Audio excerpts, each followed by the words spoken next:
This video is sponsored by Squarespace. If you need a domain, a website or an online store, Squarespace is a great option for this.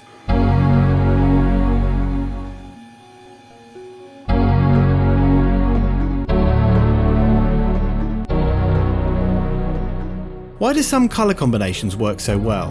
How much colour is too much? And how can you control colour in your shot when you can't control the scene you're shooting? Good or bad use of colour is one of the biggest factors in why some photographic work looks amateurish and some looks stunning. Learning how to use, control and edit colour is a vital part of learning colour photography. A lot of that is down to what you choose to put in the frame, but there's also a large influence from how those colours are tweaked in post-production. So I'll take you through 8 quick tips, tricks, techniques and ideas for shooting and editing that will hopefully help you create photographs that use colour well. 1. Make colour a major subject in your photo. Before we edit, and ideally before we shoot, we need to decide why we're using colour and how we want to use it. Colour can be used to great effect to emphasise the subject of your photo. Take a look at these images by Maisie Cousins. Cousins is a very interesting photographer and one you really should be following on Instagram.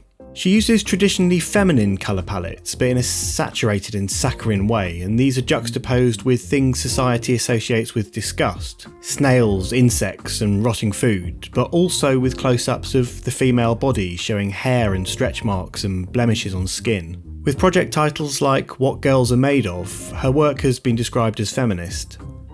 Cousins is using colour as a key element to communicate her concept. By using colour in the way that she does, she's tapping into our subconscious understanding of the language of colour and subverting our expectations of it. This photography would not work in black and white. As well as using colour to convey a message, it can also be used to construct a style. Artist Lewis Porter uses colour to create a distinctive style. His usage is so vibrant and bright that his images take on an almost surreal quality. Mundane subjects glow with a tapestry of artificial hues. As a result, his work becomes easily recognisable. In addition to emphasising a subject, colour can become the subject of your photo. This shot by Steve McCurry is as much about colour as it is about the people in it. Ian Berry's image of this recently married couple is largely about the pink of the Cadillac against the green foliage. Alessio Ferrari's photo of Captain Beanie is about the colour orange. If we were to turn any of these images black and white, they wouldn't work. 2. Be abstract. Taking colour as the subject a step further, there's no need to be figurative at all. Your photography can become completely abstract. Photographer Ola Kolamainen makes abstract work of architecture that often employs strong use of colour. He inverts, flips and recolours his shots until he achieves the vision that he was looking for. Try going out with a view to making abstract colour work with your camera. Look for light, look for reflections, colour casts, shapes. Take a mental step back from what you see and experiment with not viewing the things around you as people or buildings or objects with a function, but instead analysing a scene in terms of shapes and areas of colour. Think about what you could do in post to bring out particular colours. Concentrate purely on the aesthetic value of the frame rather than representing something that we recognise. 3. Be surreal. Whether you're using infrared film or digital editing software, we have the power to manipulate different colours in our shots. Normally we just tweak the hues and tones slightly to achieve the image that we want, but we can also take colour very far away from its origin. We can take it far away from what we expect to see. We can create very surreal and striking work that plays on our expectations of a scene. Photographer Richard Moss takes some really stunning imagery of conflict using Kodak Aerochrome film, which picks up infrared light and turns the greens of foliage into reds and pinks and purples. The results are a series of very surreal landscapes, soldiers wielding large guns surrounded by this sea of unexpectedly vibrant colour. You can also manipulate colour by editing your images in digital software. I made some Aerochrome style presets for Lightroom and Photoshop, but I'll leave a link to them in the video description. I'll show you later on in this video some techniques that you can use to manipulate colour in post yourself. Photographer Maciek Jasik likes to create surreal colorscapes in camera. He shoots through prisms and gels that he places in front of the lens in his project The World With Us. This creates a series of surreal and fragmented landscapes. Maybe experiment with holding things over your lens to see what colour effects you could create. Try shooting through gels, even through things you might find lying around, like some coloured cellophane packaging or a translucent plastic folder. Coloured smoke grenades can be fun to experiment with too, but they're a little overused, so do try to do something interesting with them, like JSIC has done here. Think about how you could use them to create an unexpected image. Don't just have someone hold it and wave it around. 4. Be selective. A large part of what makes colour work in your photos is not so much the colours that you use, as the colours that you leave out. You might well have heard about colour theory, but this can maybe seem a little bit intimidating and confusing, as it's a really massive subject. This is the colour wheel. We have our primaries, our secondaries, and our tertiaries. Colour theory is about how colours work together. We have our list of colour harmonies: monochromatic, analogous, complementary, split complementary, triadic, tetradic, double split complementary, square compound, etc. You can see why this gets a little bit intimidating. While it may seem too complex, in a way it's also an oversimplified way of looking at colour. It deals only with hue and it doesn't account for other factors like saturation or brightness or how much colour is actually in the frame. My advice here would be not to worry too much about all the variations and start with learning the two most common colour harmonies, which is analogous and complementary. Once you start seeing where and how these are used, you'll begin to notice photos that don't use these rules, and that's probably the best time to do further reading and learn a bit more. But just take it one step at a time, and you'll start to absorb these, and ultimately they'll just become intuitive. Analogous colours are groups of colours that sit next to each other on the colour wheel. Analogous harmonies tend to give a calm and soft feel to your images when used in more natural tones. They can also make an image more about one particular colour when they're used in more saturated combinations. They're also used a lot in films to create a feeling. Different colours can have different associations for us, depending on the context they're used. For example, analogous sets of blues and greens can feel natural and fresh, or they can feel cold and sad, or even monotonous and boring. Until the complementary colour of red is brought in to stand out from all that green. One instance of the complementary colour in a frame of analogous or monochromatic colours will stand out and catch your eye. Were you listening to me, Neo? Or were you looking at the woman in the red dress? These complementary harmonies use colour from opposite sides of the colour wheel. These sit well together and they make an image feel balanced, and this is by far the most common way people use colour in photography and in film. This is the reason for many popular colour combinations, including the classic cinematic orange and teal look that you see everywhere, more on that later, and the reds and greens of a film like Amelie. Some of the most famous and revered colour photos throughout history use this colour harmony to great effect. It's one of the reasons that McCurry's Afghan girl portrait works so well. Once you start looking for this technique, you'll start to see complementary colour harmonies used absolutely everywhere, and you'll also start to find that you have a more clear direction when looking to compose your own shots. 5. Use coloured lighting. Coloured lighting can work to great effect in your images. You can buy coloured gels for your flash guns very cheaply online. You can also just use other things. I shot these just using 2 desk lamps with a couple of colour changing smart bulbs that I can control from an app on my phone. You can also look for sources of coloured light while you're out and about, maybe things like neon signs in shop windows or glowing adverts on bus stops. There's plenty of stuff you can find around your house too. Maybe use your TV or your computer screen to give off a coloured light. Just fill the screen with that colour and then you have an effective light. Play around because you'd be surprised at how good the results can look. Number 6, understand that our perception of colour is relative.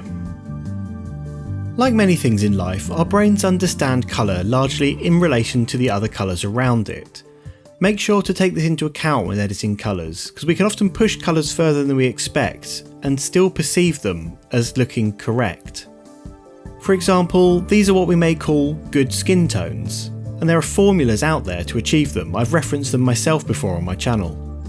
So when we look at these, to add in a bright orange like this would seem completely out of place. It would be a bad skin tone. But this is the colour of the skin tone used in the film Amelie, and when we see it in context it looks perfectly fine because of the way the film is graded. To use a correct skin tone here would look weird. Number 7, know your software. Whether you shoot digital or you shoot film, it's important to know how to achieve the effect you're looking for in your editing software. It's generally a better idea to have a vision in mind for your image rather than to just play around until you hit on something you like. There's so much to go through in editing software that I'm just going to give you an overview, just a really top level sort of rundown in Lightroom, but hopefully you'll be able to translate what I'm saying to whichever program you use to edit. Okay, so I'm in Lightroom now and I'm just going to give you a very brief overview of the different ways to edit colour in your images. Now I've got an image here from a Canon EOS R. I can see straight away actually that these colours don't look right, and I know the reason for that. So this is another little tip here. The reason for this is because Lightroom is set to Adobe default. If you go into your preferences and your presets tab, change that to camera settings, and then it will apply the profile from your camera rather than Adobe's default. So if I change that and then reset this, then we get the proper colours. That's the colours that are meant to come out of the Canon. Little tip there. So first off, we start at the top and we got our white balance. That's very simple, just makes it cooler or warmer, and you've got your tint to just tweak that. But try and think beyond just getting a correct white balance. Try and think what you want your image to say. Do you want it to feel really warm? Do you want it to feel cold? And don't be afraid to really push the white balance. You can really change how an image looks. You can make this shot feel like it was a night shot, or you could push it into the kind of afternoon sun. Do you want it to feel clinical? Do you want it to feel comforting? Do you want it to feel too hot? There's a lot of things you can do with white balance if you push it, so play around with that a little bit. So next down here we've got our vibrance and saturation. Saturation takes all the colours and adds saturation to them. What vibrance does, it adds saturation and takes it away, but it adds more saturation to the less saturated colours, so it kind of brings them all together a little bit, and the more saturated colours it doesn't push up, so you get a more natural look. So if I push my saturation up, that looks quite weird, but if I were to push my vibrance up, it doesn't look quite so weird. So the next one down is your tone curve, and you can get a lot of control out of your tone curve. You've got your basic tone curve here, but you've also got your red, green and blue. And if you look here, you can see you've got red and a sort of cyan there. Then you've got a green and a magenta and a blue and a yellow. So if I want to warm up the white balance, another way I could do that would be I could push this red up, but I need to get rid of some of that magenta. So I'd go to the green and I'd pull that up to there a little bit, and I can push that down there. That's a very, very warm white balance. So the tone curve is probably the best way to grade your image. You can get a lot of control out of it, more control than anything else in pretty much any program. It's the most powerful tool. It's quite tricky to use, but you just need practice. And if you're in Lightroom, you can hold Alt or Option and it will slow down your movement so you can make more gradual incremental shifts. So the next one down, the HSL, the hue, saturation and luminance. This deals with the perceived colour of the image, and I'll explain what I mean by that in a minute, because we also have the calibration, which deals with the actual colour, so it does the same thing. I will come back to this because we've got one more thing, the colour grading. Now, I would generally stay away from colour grading. If you do use it very minimally, because it puts a whole wash just over the whole image and it's not very selective and it can start to look very weird very fast. But it can be used to good effect if you use it right. So now let me try to explain the difference between the HSL panel, the hue, saturation and luminance, and the calibration. So they basically do the same thing, but HSL deals with the perceived colours and calibration deals with the actual colours. So I'll explain what I mean by that using the colour wheel. Perceived colours, what we see when we look at the screen. So this colour here, we see red. So if I were to change the luminance of the red slider, the colours with red in change their luminance. Same with blue, if I were to change the hue value of the blue, the colours with blue in change. But these aren't actually just the colours with blue in. If I were to hover over the blue, what we can see up here on the screen, we've got 40% red in there and 18% green, as well as 93% blue. And on red, we have 75% red, but we've also got 34% green, 13% blue. Because every pixel in your image is made up of a level of red, a level of green, and a level of blue. So what the HSL sliders do is they affect the outcome of the red and blue and green channels mixed together. So what we perceive as red, what we perceive as blue, whereas the calibration sliders affect the actual breakdown of each colour. They just affect the red channel or the green channel or the blue channel. This is one of the reasons why I like Lightroom as opposed to Capture One, because Lightroom has this calibration and Capture One doesn't. Photoshop has it as well in its Camera Raw feature.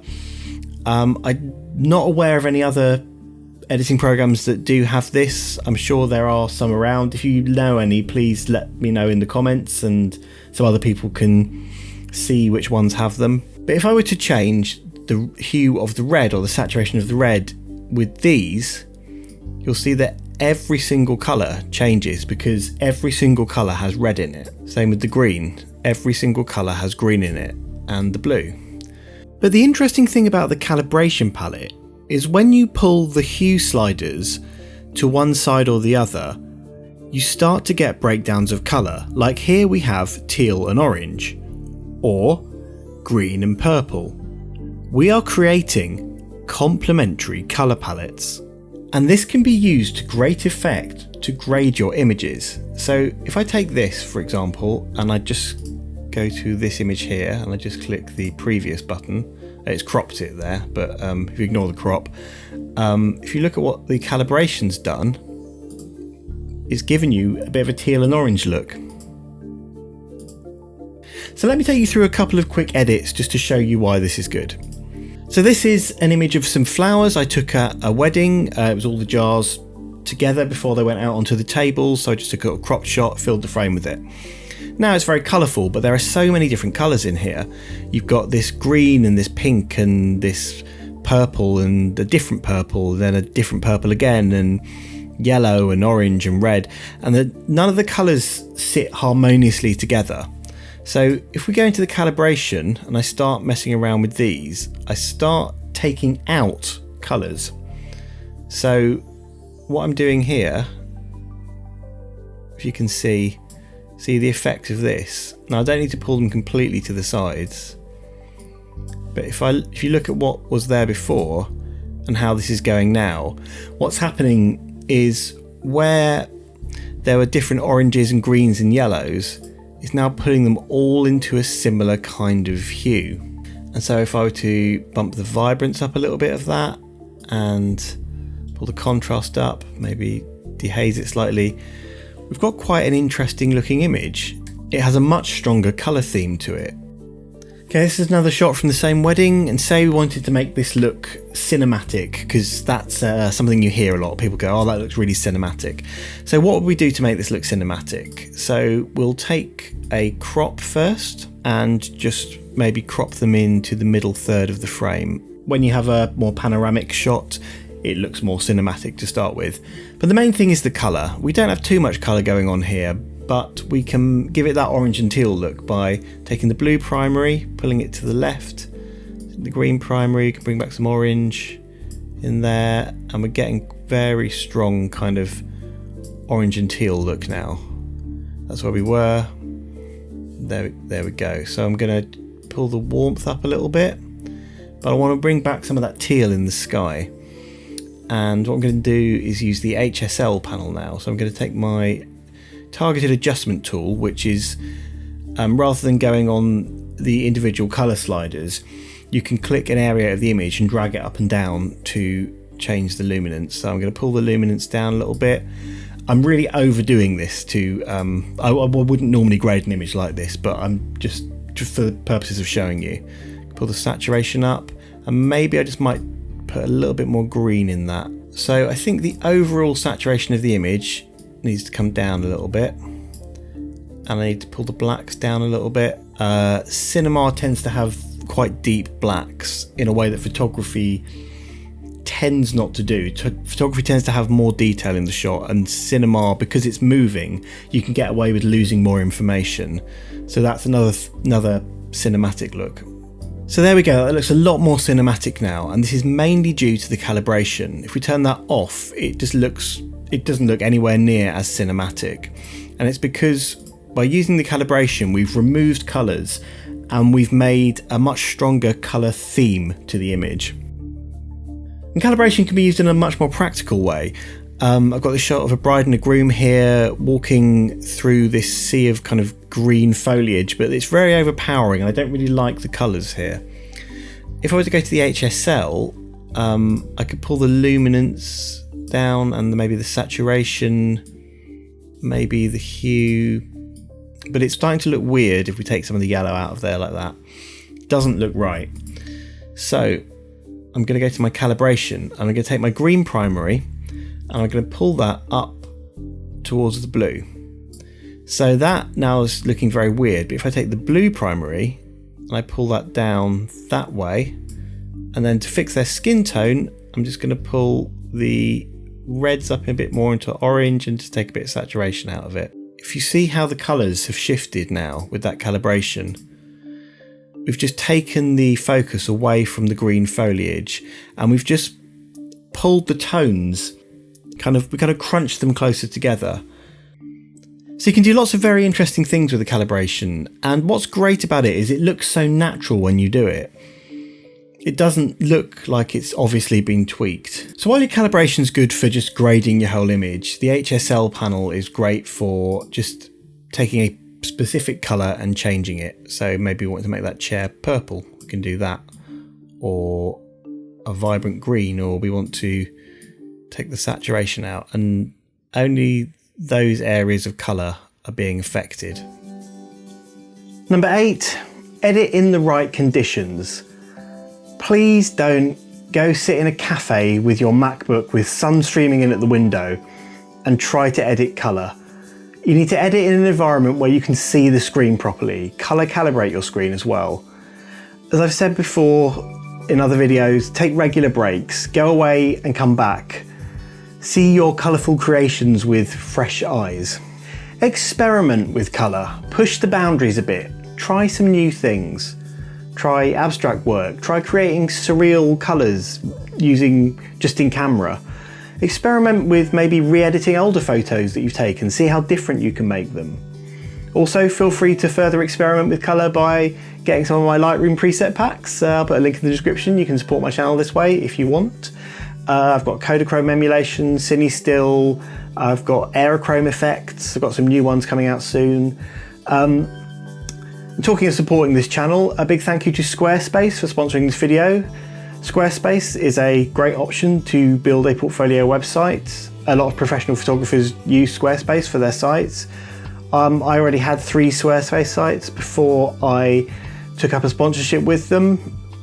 They genuinely are really good, so let me tell you a bit about them. Squarespace is an all-in-one website building and hosting platform. You do it all through a browser, there's nothing to install, and it's all extremely easy to use. It has simple drag and drop functionality. You have a big range of customizable templates to choose from, and they all look really nice. And I mean, they actually do look really nice. They honestly do. I used to work as a designer, these look great, trust me.